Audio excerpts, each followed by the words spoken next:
Elite में appear नहीं कर रहे हो तो फटाफट से सारे कॉलेजेस के स्पेशलाइजेशंस को फिगर आउट करो, अपने लिए एक लिस्ट बनाओ कि आपकी क्या प्रायोरिटी है। whether they should go with the rank of the college or whether they should go with the specialization subject. 80-90 के आसपास अटेम्प्ट किया है, अभी समझ में नहीं आ रहा है कि क्या करना चाहिए क्या नहीं करना चाहिए, होगा या नहीं होगा, राइट? नहीं, मैंने तो सिर्फ 50-60 क्वेश्चन ही अटेम्प्ट करे, मेरा पूरा पेपर छूट गया और अब तो मतलब नहीं होगा। You are 100% sure? अभी से फुल। हमको अपने हथियार नहीं डालने हैं क्योंकि अभी राइट। बहुत सारे ऑप्शंस हमारे पास बाकी हैं। और ऐसे हमने कितने स्टूडेंट्स भी देखे हैं जिनका क्लैट नहीं निकलता, बट उनकी एलिट में AIR 6 आ गई थी। लास्ट ईयर राइट हमारा जो राइट। स्टूडेंट था, बट उसकी क्लैट में बिल्कुल अच्छी रैंक बिल्कुल नहीं आई अच्छी थी। रैंक नहीं थी।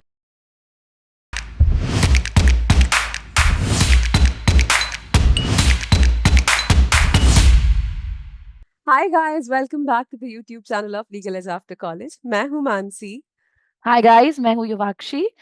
आज के इस सेशन में हम, अब तुम्हारा पेपर तो हो ही चुका है क्लैट पीजी का, तो आज के इस सेशन में यही डिस्कस करेंगे कि once you are done with the exam, now what is next, what are the things. अगर पेपर बहुत अच्छा गया है तो अब नेक्स्ट क्या होगा, अगर पेपर ठीक ठीक गया है तो क्या होगा, और अगर पेपर में बहुत मेजर ब्लंडर्स करके आए हो तो क्या होगा, उन सभी चीजों के बारे में डिस्कस करेंगे। सबसे पहले हम लोग बात करते हैं कि यदि पेपर हमारा बहुत ही अच्छा हुआ है तो अब हमारा क्या नेक्स्ट एक्शन होना चाहिए। तो सबसे पहले यदि आपने एलिट का फॉर्म भरा है तो आपको एलिट एग्जाम में तो अपियर करना ही है नेक्स्ट वीक। हम्म। उसके अलावा आपका रिजल्ट एक्सपेक्टेड है बाय 14 दिसंबर। तो मैम उसके आगे का प्रोसेस बता देते हैं पहले बच्चों को, उसके बाद आगे डिस्कस करेंगे। हाँ, राइट। तो देखो, जिनका पेपर बहुत अच्छा गया है, this is wonderful, you had done such a hard work, you have done such a good job and that has finally paid of, right? और जो बच्चे ऐसे हैं जिनको अभी अनडिसाइडेडली ऐसा लग रहा है कि पता नहीं अच्छा हुआ है कि नहीं हुआ है या कैसा हुआ है, सो डोंट वरी, आंसर की आ जाएगी मंडे तक, मैक्सिमम आंसर की आ जाएगी, आंसर की आ जाएगी तो तुम्हें पता चल जाएगा, ठीक है? अब आगे क्या करना है, और अगर अच्छा नहीं भी गया है तो then also it's all right, don't worry about it. बहुत सारे अदर एवेन्यूज हैं, उनके बारे में भी हम इसी वीडियो में डिस्कस करेंगे, ठीक है? बट अगर अच्छा गया है और अब तुम उस स्टेट ऑफ माइंड में हो कि अब आगे क्या होगा, और एप्रीहेंशन है कि प्रेफरेंस लिस्ट कब भरनी होगी और मुझे कौन सा कॉलेज मिलेगा, मुझे मिलेगा कि नहीं मिलेगा, राइट? ये सब कुछ अगर तुम्हारे दिमाग में घूम रहा है ना, तो देखो, अभी आज पेपर दे के आयो, आज रिलैक्स करो, आराम फरमाओ थोड़ा। कल तक तुम्हारी आंसर की आ जाएगी, एक बार आंसर की वेरीफाई कर लेना, फाइनल रिजल्ट तुम्हारा 14 तक आ जाएगा। उसके बाद फिर तुम्हारी काउंसलिंग स्टार्ट होगी, which will happen around 20th, 20 तारीख के आसपास, 20th 22nd तक आपकी काउंसलिंग स्टार्ट हो जाती है।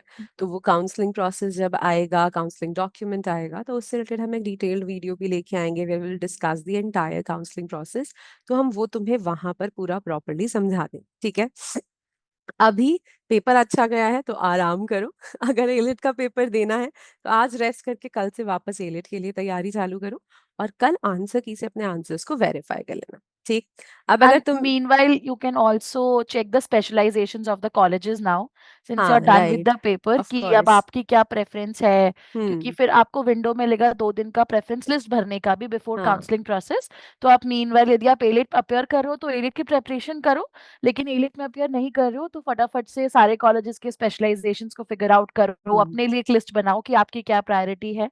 तो ये वाला काम आप रिजल्ट आने के दिन से पहले अपना करके रख सकते हो, so that you are ready with the preference list.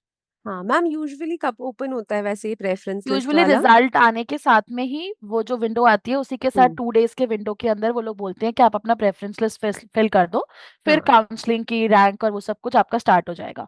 तो रिजल्ट आने से पहले हम लोग ये कर सकते हैं एज एस्पिरेंट्स कि हम लोग अपना प्रेफरेंस डिसाइड कर लें कि क्या राइट। हम किसी स्पेसिफिक सब्जेक्ट के साथ जाना चाहते हैं या फिर हम जनरल प्रेफरेंस लिस्ट को फॉलो करना चाहते हैं। तो ये जो हमारा रिसर्च वाला पार्ट है ये हम बिफोर हैंड करके आराम से रख सकते हैं, क्योंकि वो हाँ, 2 ही दिन क्लैट कंसोर्टियम हमको टाइम देता है उसको फिल अप करने का। राइट। और मैम थोड़ा सा बच्चों को इस चीज पे भी गाइडेंस दे देते हैं कि अगर कोई ऐसा लॉ है जिसमें उन्हें स्पेसिफिक स्पेशलाइजेशन करना है, बट उस कॉलेज की रैंक बहुत अच्छी नहीं है, तो whether they should go with the rank of the college और whether they should go with the specialization subject. इस पॉइंट पे तो मुझे ये सच में ये लगता है कि यदि आप बेसिकली ये चॉइस ऑफ डिसीजन आपके फ्यूचर के चॉइस पे होना चाहिए। यदि आप एलएलएम कर हम्म रहे हो एकेडमिक्स में जाने के लिए, तो hmm definitely combination of subject and a good college will matter a lot. क्योंकि हम्म यदि मुझे एनएलआईयू भोपाल मिल रहा है और मेरे पसंद का सब्जेक्ट नहीं भी मिल रहा है या मेरे सेकंड फेवरेट सब्जेक्ट मिल रहा है, तो I should prefer the better rank वाला कॉलेज, क्योंकि any which hmm way a good NLU will give a good impression on my CV. But right यदि राइट आप प्रिपेयर कर रहे हो, एलएलएम अपियर कर रहे हो ताकि आप 3 ईयर रूल का मतलब जुडिशरी आगे देना चाहते हो, या किसी हम्म कॉम्पिटिटिव एग्जाम की तैयारी कर रहे हो, और वहां पे आप कॉम्प्रोमाइज नहीं करना चाह रहे हो अपने पसंद के स्पेशलाइजेशन के साथ, या फिर आपको कोई ऐसा स्पेशलाइजेशन मिल रहा है जो सब्जेक्ट आपको समझ में ही नहीं आता है, आपकी अंडरस्टैंडिंग हम्म नहीं, क्योंकि कुछ टेक्निकल सब्जेक्ट्स हो जाते हैं जो हम्म हमारी अंडरस्टैंडिंग नहीं होती है, तो वहां पे एक बार को हम अपना पसंद का कॉलेज प्रेफर कर सकते हैं स्पेशलाइजेशन के बेसिस पर।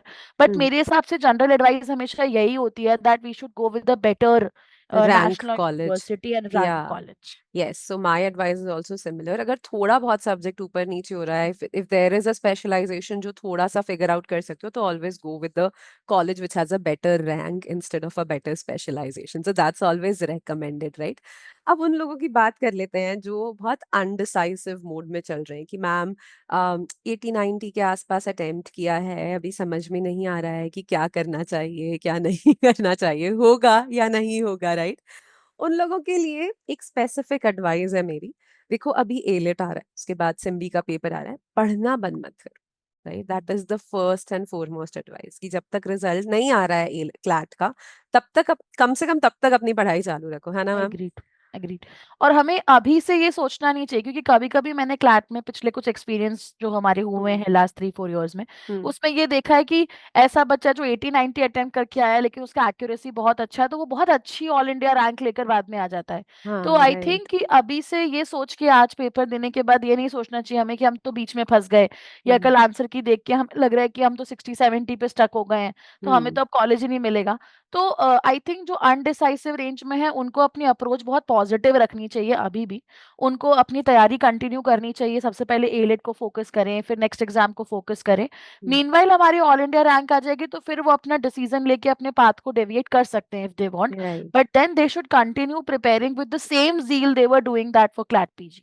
Right right so I completely agree with ma'am तो अभी अपनी प्रेपरेशन को पूरा चालू रखो there are lot of exams which are coming ahead right if you are that the third category student जिसको ऐसा लग रहा है कि नहीं मैंने तो सिर्फ 50-60 क्वेश्चन ही अटेम्प्ट करे मेरा तो मेरा पूरा पेपर छूट गया और अब तो मतलब नहीं होगा यू हम्म आर 100% श्योर कि अच्छा कॉलेज तो नहीं मिलने वाला है ठीक अब इस सिचुएशन में मैम आई थिंक कि दो कैटेगरी के लोग हैं पहले कैटेगरी के लोग वो हैं जिन्हें एलएलएम करना ही है जिन्हें हम्म अकेडमिया में जाना है जो अपना उसी तरीके से करियर परस्यू करना राइट। चाहते हैं and second category of individuals वो हैं जो सिर्फ एक ईयर पास करने हम्म के लिए may be because they are preparing for any exam या इस तरीके के स्टूडेंट्स हम्म हैं जो शायद बस एक एलएलएम साल और एनरोल एलएलएम में राइट एनरोल होने का, बस एक साल और निकालने के लिए एलएलएम में एनरोल होना चाह रहे हाँ थे। एग्जैक्टली तो I think if you are the first category student तो फिर तो तुम्हें दम लगा के एलएलएम करना है मतलब hmm there is no option at all right तो एलेट पीजी पे भी कॉन्सेंट्रेट करना है सिम्बी का पेपर भी अच्छे से देना है सीयूईटी पीजी भी है आईआईटी खड़गपुर भी है सब कुछ everything you have to give your मतलब अभी से फुल हमको अपने हथियार नहीं डालने हैं, क्योंकि अभी राइट बहुत सारे ऑप्शंस हमारे पास बाकी हैं।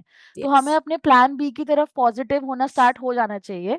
हमें समझ में आ जाएगा रिजल्ट के बाद कि हमारा नहीं हो रहा है, तो इट्स ओके, मतलब वी शुड नॉट फील कि अब खत्म हो गया, एलएलएम करने का कोई रास्ता नहीं है।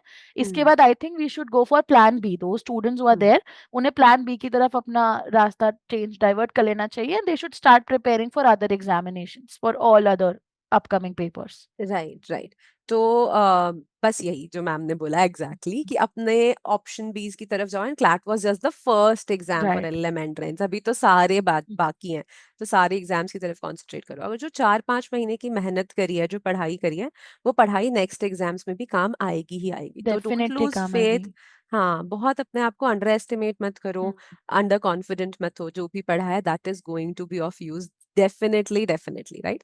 And but I think if, I would add one more thing sorry, here. हाँ, कुछ यस मैम, ऑफ स्टूडेंट्स जो कोर्स. हैं वो एनालिटिकल पेपर सॉल्व नहीं कर पाते, बट उनका फंडामेंटल नॉलेज ऑफ लॉ बहुत अच्छा होता है. तो वो राइट. बच्चा क्लैट नहीं निकाल पाता है, बट वो सीयूईटी बहुत इजीली निकाल लेता है, हाँ. या फिर वो आईएलआई बहुत इजीली निकाल लेता है. तो मेरे हम्म. हिसाब से आपको आपको ऐसा लग रहा है कि मैं क्लैट के बाद एज अ फेलियर हो गया हूँ या मुझसे नहीं होगा, तो ऐसा नहीं है. हो सकता है कि आप सीयूईटी में बहुत आउटशाइन कर जाओ और राइट. आप टॉप में आ जाओ, आपको डीयू मिल जाए, बीएचयू मिल जाए.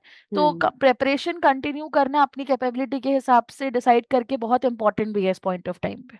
राइट. और ऐसे हमने कितने स्टूडेंट्स भी देखे हैं जिनका क्लैट नहीं निकलता, बट उनकी एलिट में AIR 6 आ गई थी लास्ट ईयर. राइट हमारा जो एक राइट. स्टूडेंट था, बट उसकी क्लैट में बिल्कुल अच्छी रैंक बिल्कुल नहीं आई अच्छी थी. रैंक नहीं थी, वो 1000 के भी ऊपर आई थिंक रैंक में था हाँ. क्लैट के अंदर. हाँ, और ऐसे ही एक CUET PG का में एक स्टूडेंट था जिसकी CUET PG में इतनी अच्छी रैंक आई थी कि उसको दिल्ली यूनिवर्सिटी मिल गया था. तो राइट. ऐसे एग्जाम्पल्स हम हर साल हर साल देखते हैं, देख रहे हैं. है ना. तो इसलिए इस चीज को लेके, सिर्फ क्लैट को लेके डिसहार्टन मत होना. Your conceptual knowledge if it is strong, तो क्लैट में नहीं तो किसी दूसरे पेपर में you will outshine, so don't worry about that, right.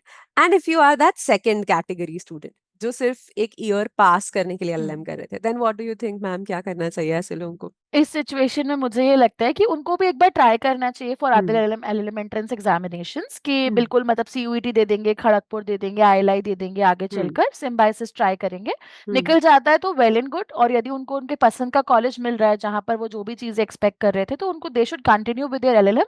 But यदि यहाँ पर भी if they do not get through, तो आई थिंक उनको दूसरे ऑप्शंस एक्सप्लोर करना इस टाइम पे वो स्टार्ट कर सकते हैं. वो हम्म. गवर्नमेंट ऑफिसर की एग्जाम्स दे सकते हैं, that is an hmm. Option available with them, क्योंकि अब तो सेबी भी फाइनल ईयर स्टूडेंट्स को अलाउ कर रहा है. हाँ. तो हाँ. ऐसे राइट. सिचुएशन में ये वाला पाथ भी ओपन हो जाता है. और दूसरा, आप लॉ फॉर्म्स या दूसरे अलाइड एरियाज में भी ट्राई कर सकते हो. अभी हम्म. पास आउट होने में बहुत सारे बच्चों के 6 मंथ्स भी होंगे पूरे पूरे. हम्म. हम्म. तो हम्म. इसको वो यूटिलाइज कर सकते हैं अदर एवेन्यूज को एक्सप्लोर करने के लिए, इफ नॉट एलएलएम. मतलब मुझे लगता है कि किसी भी नॉर्मल कॉलेज में एनरोल होके, एक ये भी ऑप्शन है कि यदि आप सिर्फ टाइम पास के लिए एलएलएम कर रहे थे, तो आप किसी प्राइवेट कॉलेज में भी मीनवाइल एनरोल हो सकते हो फॉर हम्म. LLM studies. मतलब वो हम्म. डिसाइडिंग फैक्टर होगा आपका आगे का फ्यूचर पाथ कैसा है.